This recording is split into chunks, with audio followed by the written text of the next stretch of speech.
Hey hi guys, welcome to my mini vlog. ಇವತ್ತು ನಾನು ಮತ್ತು ನನ್ನಮ್ಮ ಸೇರಿ ಬ್ಲ್ಯಾಕ್ ಟೀ ಮಾಡೋದು ಹೇಗೆ ಅಂತ ಹೇಳ್ತೀವಿ ನೋಡಿ ಗೈಸ್. ಈಗ ಒಂದು ಬೌಲಿಕ್ಕಿ ಸ್ಟವ್ ಹಚ್ಕೊಳ್ಳಿ. ಅದಾದ್ಮೇಲೆ ಇವಾಗ ಒಂದು ಗ್ಲಾಸ್ ನೀರು ಹಾಕಿ ಗೈಸ್.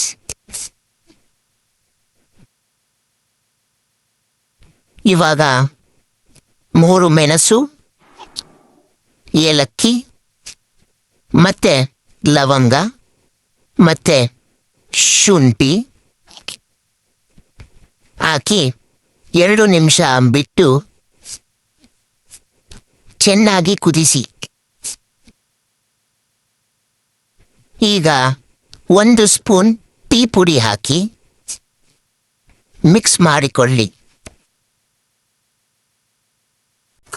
ಇವಾಗ ಅರ್ಧ ಸ್ಪೂನ್ ಸಕ್ಕರೆ ಹಾಕಿ ಈಗ ಚೆನ್ನಾಗಿ ಮಿಕ್ಸ್ ಮಾಡಿ. 2 ನಿಮಿಷಗಳ ನಂತರ ಬಿಟ್ಟು ನೋಡಿ ಗಾಯ್ಸ್, ಚೆನ್ನಾಗಿ ಕುದಿಯುತ್ತೆ. ಒಂದು ಲೋಟಕ್ಕೆ ಸೋಸಿಕೊಂಡು ಸ್ವಲ್ಪ ಕಹಿ ಇರುತ್ತೆ, ಸಕ್ಕರೆ ಇಲ್ಲ ಬೆಲ್ಲ ಹಾಕ್ಕೊಳ್ಳಿ ಗಾಯ್ಸ್. ಈಗ ಬಿಸಿ ಬಿಸಿ ಬ್ಲ್ಯಾಕ್ ಟೀ ರೆಡಿ ಗಾಯ್ಸ್. ನೀವು ಹಾಕೊಂಬಂದ್ಬಿಡಿ.